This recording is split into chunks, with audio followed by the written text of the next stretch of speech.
Thank you for the kind introduction, and I'm delighted to be here on Valentine's Day. The next two talks are very well coordinated, so you'll feel the love of NetFlows, and particularly visualizing NetFlows. It's a really hot field, and these are only two of the tools. There's probably about a dozen tools out there, so maybe each individual tool is a little different, but I think that the consensus is there's something to this. A little bit about NCSA is we are an edge network, and we sync a lot of traffic to people that rent our CPU cycles to do large problems on our supercomputers. So this is an edge network that's coming into the ISP domain. But we've worked with our tools are used by large edge networks that have multiple, let's say, Class B IP address spaces. So they're starting to. These tools I'll be discussing looks like they'll be very amenable to an ISP environment, and I'll ask for your feedback about that as you begin to use them.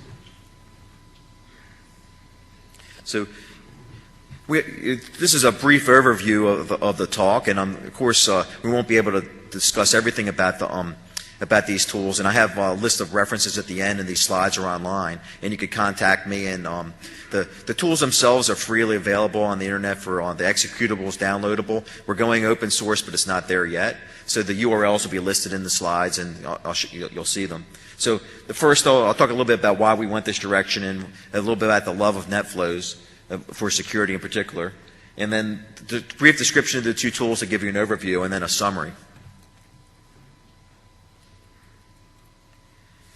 So the motivation is, I don't think, when I came here I wasn't sure of how many people were onto the NetFlows for security, but after seeing the intro to security talk and hearing the security BOP, people are using NetFlows for security in this community. Some of the other communities that are at the forefront, like say the FIRST community, was one of the first communities that saw the power of NetFlows for security. Particularly, you don't need to be told that you live in a large environment. I mean, large in multiple senses. You have a lot of objects you need to manage, and you have large volumes of data. So you're not really you're not looking for data. You have more data than you can handle. And then this data itself is complex. Let's just say each type of log has records, and the records each have multiple fields, and the combinatorics blow up if you look at all the relationships between all the different fields. So let's just say you solve it. You find out what's happening in one instance in time. Well, the devil's in the details. Things change quickly. You have time dynamics. If things are changing, it isn't static. So this is a difficult problem. So visualization can help. Visualization basically is just a representation of data in a different domain. And humans are particularly, this is the way we learn. I have two young children, and then I can see if they learn visually. So our brains are geared toward real-time processing of visual data. So let's leverage this for our network management domain and for security. And in another sense, we don't want to reinvent the wheel. There's a lot of people who have been studying this in psychology and human factors, human-computer interaction. And one of the paradigms the consensus is that you want to overview the data, get as much data as you can in front of the user, and then allow the user to interact and browse with the data, and then have the user interact and dig down for details on demand within the data. So this is a sort of a mantra that's come up within the human factors, human-computer interaction field, and that's a little bit of behind our design of our tools. So if you allow me, I'll do the love for NetFlows for security in a little particular. I think everybody may use NetFlows for security in different ways, but I just sort of put a laundry list of ways that we use NetFlows for security. So in particular, NetFlows are connection-oriented statistics. So you know who's source-destination pairs, and you know like what services are using and the timestamps of when it happened. The question is that what kind of things can you identify with this? You have IDS alarms that, particularly the signature base, that look in the data field. So NetFlows in particular don't look at the data field. You can configure different types of NetFlows to do that, particularly Argus. I know University of Chicago was enabling the Argus type of NetFlows, or different forms of NetFlows, that look at the first 64 bytes of NetFlows.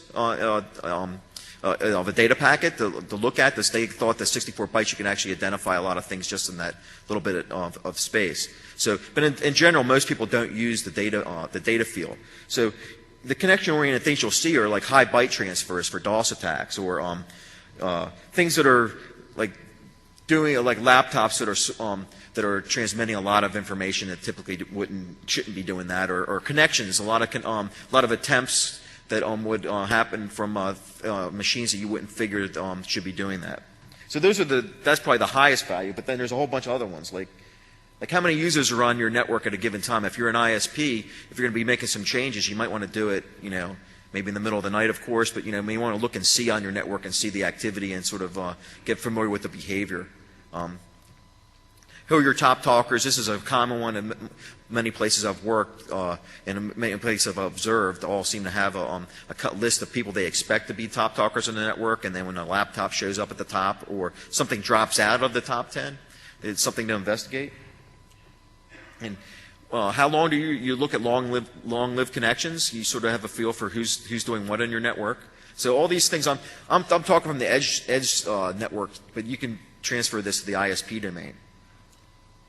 Where do people go, and where do people come from? So in an ISP domain, you want to see like what the dynamics are. If they're watching the CNN and the Olympics, you can probably see that traffic on your network. And are users enabling services that they shouldn't be doing? Or they have had just some discussion earlier about open relays or different peer-to-peer activity. You can definitely see that in NetFlows. In particular, like on our network, we're looking at what destination ports people are trying to probe. The particular reason, if you know there's a vulnerability out there that's been announced, maybe not patched yet, you might want to keep an eye on that activity on that port to see if people are trying to probe a port for vulnerability that you know about. And lastly, I'm sure most of you have blacklists of either hosts they're malicious, or domains that you're suspicious of, or hosted or continuously compromised. You keep track of these, and you can look at these in your NetFlows. So this is a laundry list of things you can do with NetFlows. It's not everything. It's meant to be a complementary tool to, let's say, your IDS infrastructure, maybe your syslog infrastructure. But it's definitely, there's a conciseness and a way to represent this data. So this is value just in the pure raw data, whether you use ASCII or you manipulate it in binary, grepping on your. So we're going to go a step beyond and look at NetFlows for visualization now. So this is more pertinent for the edge network, but there's different ways of getting your NetFlows. I'll just say that we get our NetFlows from our Cisco routers, and we distribute the routers and aggregate them. So we're not always trying to get the NetFlows from our border router. Particularly, there was a CPU hit, and as you get to, let's say, 4 gigabytes and above, a lot of routers don't even support raw NetFlows. They want a sample. And for our domain, I'm talking about it for security, they really don't want sample NetFlows. So you want to distribute your collection ability and then aggregate these NetFlows and merge and delete duplicate NetFlow records and things of that nature. We also deploy the open source Argus for NetFlows, which is a sensor you can put on a PC. You can gather the data. It probes all over your network, and they're different. I mean, so in one sense, Argus and Cisco NetFlows add a lot of complementary power. So Argus is bidirectional, Cisco is unidirectional. Let's say there's cache configurable. You can set the caches. Let's say you can set the Cisco default is 30 minutes. We set our Argus default at 1 minute, so you have different views and different time frames. So this is a little bit. We could go into detail and look at some of our papers about how we use the power of NetFlows to instrument it of a network. So those would be a little bit different. We like to see how people instrument their NetFlows within their ISP. Okay, so the meat of the talk now is about these two different tools. So I don't have a lot of time to go over the details of all these tools, but I'll show you the picture. The pictures are worth 1,000 words, and we have some papers to describe the use, sort of like manuals to step you through if you download the tools and want to see how they work. So the two tools are NVisionIP and VisFlowConnectIP. So there's the URL to download this tool, and there's a description of the tool with that address. Okay, so, oops. This tool is a 3-level tool. So remember the mantra that's come from the human factors community is you want to overview first, then browse, and then drill down on demand. So it's a 3-level tool. So the first level we call the galaxy view, which is the lowest view, and that actually shows you an overview of the network. And then we have like what we call the small multiple view, which is really the subnet view that you can actually scan your network. And then if you identify a particular host you want to look at, we have the machine view. So at first you have, let's say, the overview of your network. Basically what this is I'm not so sure if you can see in the back, but there's a screen with a square in the middle has dots on it. And each of these dots represents an IP address. The color and the shape of that IP address is settable by the user for different parameters. Let's say, particularly the first intuitive thing you might want to look for is what the byte transfer is in and out of each IP address, and what the connections per period of time for an IP address. So you can set like high byte transfers and high connections over a period of time to, let's say, red, and then have that shape be like an exclamation point or whatever. So there's only so many things you can do with NetFlows. I mean, there's a finite number of fields. So in particular, the user can set what they want to look for as far as protocols. You can look for all protocols. You can just drill down for TCP, UDP, ICMP, etc. You can look for different port activities. You can look for all ports. You can look for specific ports or a range of ports. And you can look for, let's say, the number of bytes or number of connections per period of time, and we've already mentioned that. And then you can also look for, let's say, everything, or you can look for just sources, just destinations, or any combination of the two. So what we've done is hard-coded anything you could think of an SQL query to a database and hard-coded it into this application. The reason we've done that is now it's optimized so you can run these queries real fast. We don't think it's really a good idea to, like, say, take your NetFlows and always load it into a database. So that's the approach that some people do, but we find that it depends on really your network. If you have a network that you can scale and you can load it all in a database, that's fine. Well, we use this tool. We can actually use the raw NetFlows, load them into this tool, and we don't have to worry about the scalability of a database. So we have an animation toolbar, so you can actually see how the NetFlows change on your state of different IP addresses on your network. We have an animation toolbar that goes in time. We have a clock that shows as the time passes and a timestamp. So this is the overview of your network. So as you can see in the back of the room, you can't even see we have a magnifying glass that's part of one of the widgets attached to this tool. But in general, this is an overview, and it can use to give you context of what's going on in your network. And we find that you can identify things very easily on our edge network. We see our clusters pop up and where our servers are placed. But in particular, you might want to drill down and you interact with that using a mouse to see, okay, I want to see this part of the network. Then you'll get what they call the small multiple view or the domain view. And what that allows you to do is much like a stockbroker would like scan the Wall Street Journal to look for like they call them spark diagrams to see how stocks are going up or down. You can browse over your IP address space and see. You can highlight different ports. That's what the legend is on the left with the different color codes, and see, like, you can look for let's say mail servers, or you can look for like telnet, plain text password things, or you can look for any type of service. You can just put it a color you like, and then scan over the IP address place. It allows you to go over your IP address space and scan for different things. Notice there's no annotation. There's no numbers or words on this. It's meant to just be a browsing tool. Then so this is saying that what I just said. So each diagram, each block in there, it may not show up in the back of it, and there's sort of like a rectangular block where you see these histograms. Each block contains an upper histogram and a lower histogram. The upper histogram is activity on well-known ports for that IP address, and the lower histogram, which is typically in blue and gray, represents ports over 1024. So you can identify well-known ports by their colors, and then the port distribution of the ephemeral ports above 1024. That you really look for a distribution. So that you can see how this you're going to be allowed to scan over your network. And then you identify, let's say that particular IP address looks interesting. Then you can go down to the machine view. In the machine view, there you have multiple things. At the top, you have tabs that allows you to look at different dimensions. Like I said, NetFlows has a finite number of fields. You can look at, say, traffic for protocols, traffic for ports. And the top part of this machine view allows you to look at, let's say, the aggregate traffic both in and out of that IP address. Again, using that same concept where you have the well-known ports and the histogram at the top and the ports over 1024 below that. And then you have two sets of histograms on either side showing the traffic sourcing from that IP address and the traffic syncing that IP address. So You can see how this could be valuable if you want to see, quickly scan your network and find out particularly what's going on in an IP address. And you can also drill down and actually see the raw net flows from this view that are associated with that IP address.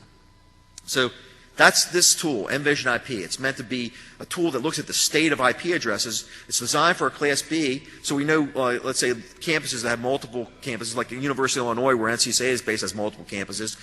We have multiple views of this for each campus. Or you can, let's say, University of Minnesota, I know, has multiple Class Bs. You can have a different instance of this for each of your Class B addresses. An ISP has, many Class Bs, or Class Cs. You can actually use this for ones you want to drill down on. I'm not quite sure how an ISP would use this, and it would really depend on the size of your ISP to use this, and that's what I'm here to present to you and see if people will be interested to share their experiences.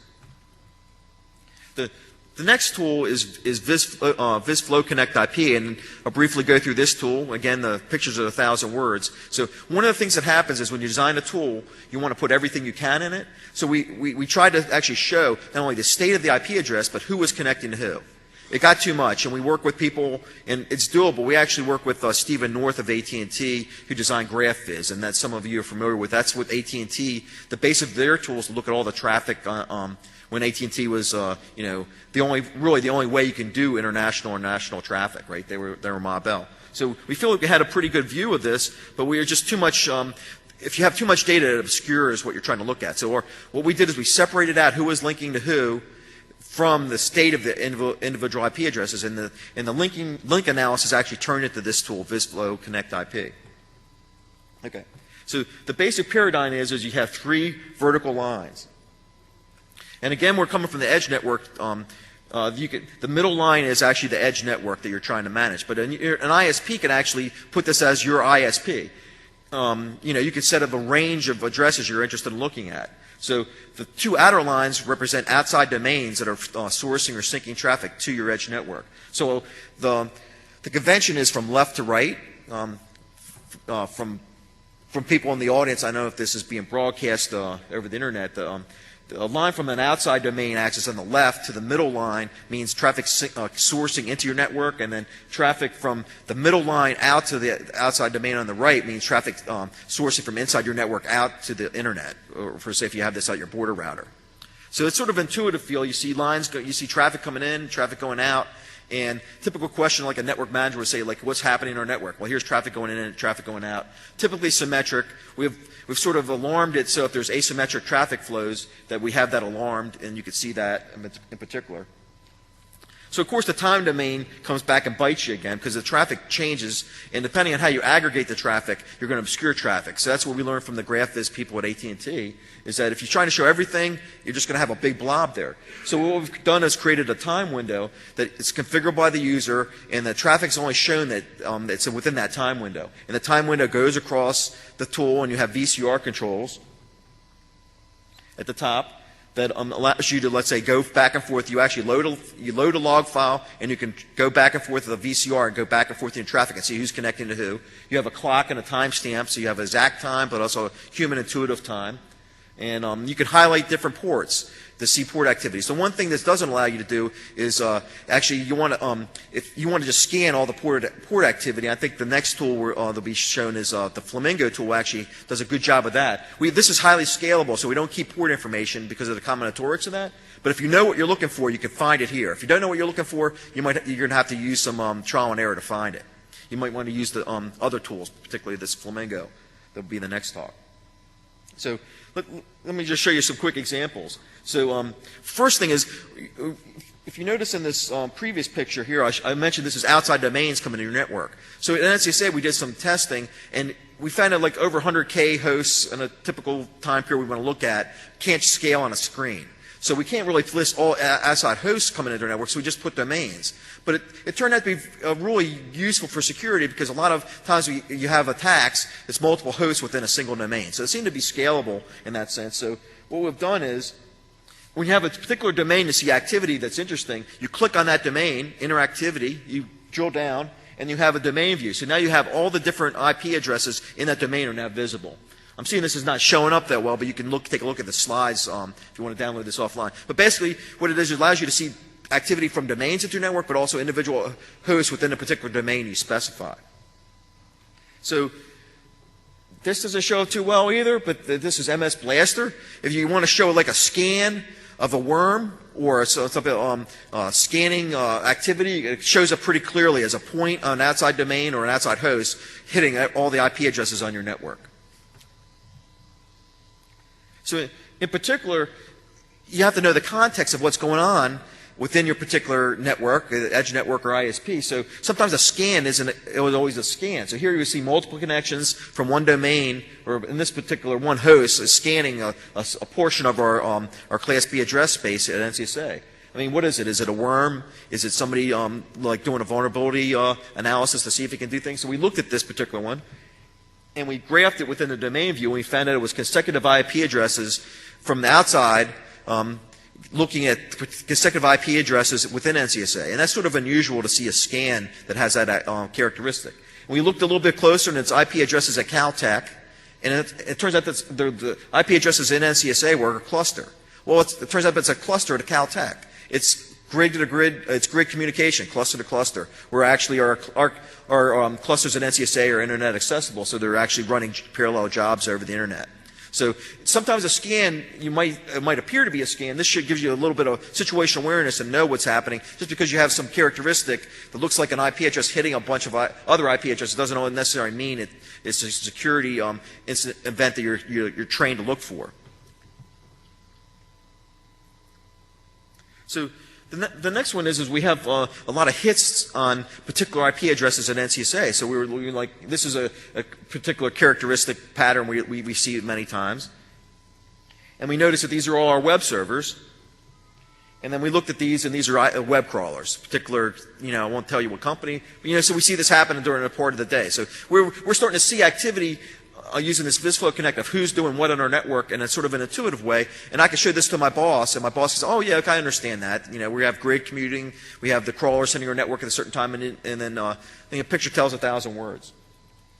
So it's not just activity coming into a network and going out of a network that you might want to look at it as an ISP. Is also we can look at internal traffic, sourcing and syncing within one network. So this might not actually be the case of an ISP unless you have like multiple parts of the same organization that have the same address space that would be going over an ISP's backbone. But in particular, NCSA, we look at all our traffic within the network, and this is much more clear that you can see. Let's say one user is looking at different. I don't know if there's a scan activity or somebody's doing some activity on one of our clusters with hitting up a large part of our address space. So this is our tool, VisFlowConnectIP. Hopefully it's intuitive, and the URLs are there, and I'll show you the references in a second. So in summary, there's a lot of activity going in this space of not only using NetFlows for security. I think we're past that. We know that works. But now visualizing NetFlows because they're voluminous, they're high dimensional, and humans, in some sense, we're trained to look at text files and do things with binary files, but that's actually not how we're hardwired when we're growing up. So why don't we sort of leverage our human capacity? I've set up a discussion list for the flow analysis. I think there's multiple of these flow analysis lists. This is one that's linked with the FlowCon community. The CERT CC has had a couple conferences on flow analysis using NetFlows and other type flow statistics, S-flows, whatever, for security. There's the URL, and go with the flows. These are the two tools.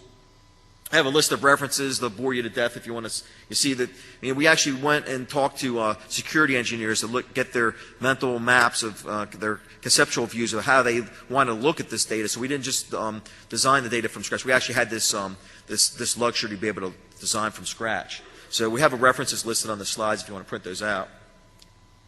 And there's the URLs. So invite any questions at this time. I don't know if anyone's visualizing NetFlow using other tools. I saw FlowScan was shown in one of the other earlier slides. Yeah, and just while we're waiting for the while we're doing that, Manish, if you want to bring your laptop up and we'll swap that in to avoid the latency. Let's start in the back with the inimitable Avi Friedman. Avi Friedman with Akamai. I actually don't have a question about the visualization tools, but I wanted to let everyone know that you mentioned Argus a lot, and it's a toolkit that I'm not sure that people in the operator community are familiar with. But not only does it let you grab NetFlow data symmetrically, it also gives you a little bit of performance information. So a little bit of the TCP statistics, loss, latency. So if you're looking for justification to deploy wider NetFlow instrumentation, you can actually get some performance data as well. And I don't know whether there's any play with the tools that you're working on at looking at the performance impact of flows and correlating that. That's something that I know some people are doing just with back-end, text-based tools. But Argus is a very interesting mechanism for gathering data that I encourage people to check out. And it's also very efficient. Very good point. Hi, Roland Dobbins, Cisco. Yes, you're right. A lot of people are using various open source and commercial tools to use NetFlow for security analysis.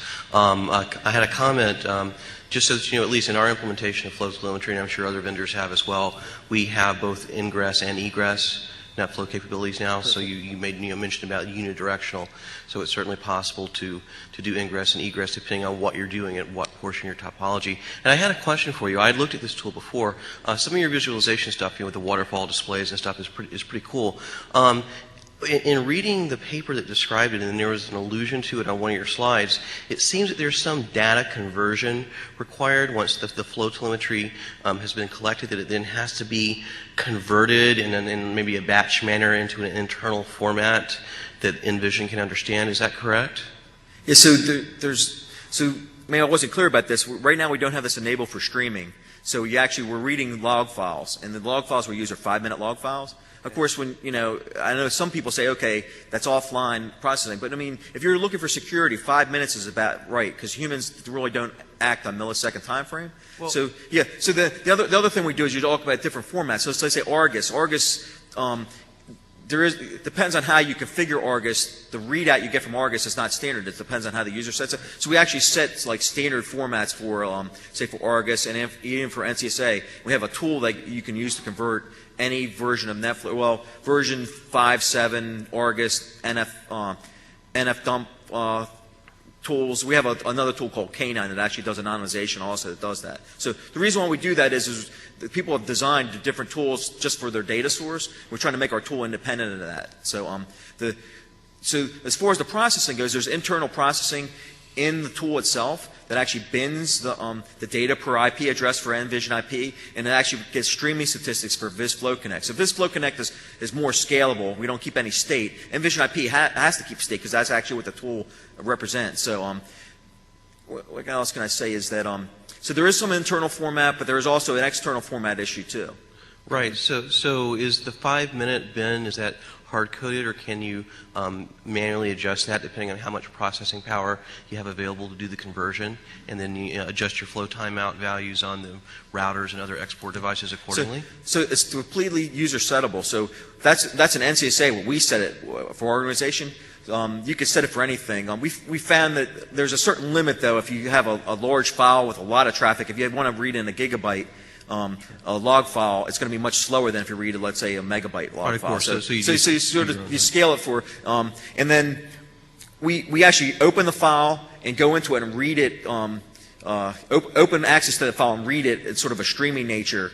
So that's how we can actually navigate into that file using VCR controls. So instead of trying to read in the entire file, you open access to the file and read it a little bit, and you can navigate through a large. So we can read large files, but there are performance hits depending on the size of the file. The size of the file that you want to look at is completely independent. So user sets what they want. You can read in any size file to NVisionIP. Gotcha. And one final question: are you planning on doing any further work on this tool to perhaps make use of the TCP flag information that you get from flow telemetry, fragmentation bit, drop traffic statistics, things of that nature? It's a good question. So we've looked at that, and right now we're really relying on tools that are more IDS based to look at let's say flag type things. You're looking for different patterns in the flag activity. Right now we're not really looking to visualize that now, but that would be something that if you use the tools, you can actually look at the raw NetFlows, and actually you could alarm on that. But that's we're not really looking to do that now. But it's a good question. Thank you very much. Good. Sure. And last question, because Hi, Jerry gave up. River Domain. I just want to echo what gentleman said about the Argus. Also on this gentleman's comments about setting bits, are there any provisions down the path of setting priorities on certain traffics or dropping certain traffic down depending on a spike on the network. Like, for example, if you're seeing a tremendous amount of traffic coming through, I mean, I understand it's Sure. a network monitoring, but it'll be cool to have some sort of a provision where you can kind of drop the priority on the traffic and kind of rate limit, if you will. So there's filter capabilities, like the user can set. So if you know what you want to filter, or you have ideas about what you filter, the user can set, and you can, you want to drop all your normal traffic and just look for things that look like things you want to investigate. So the one thing what you're alluding to is he actually automated? meant kicking off, kicking off rate limiting. Yeah. So that's really a tough problem. If you want to automate this tool, you're trying to like get an expert system to what security engineers can do.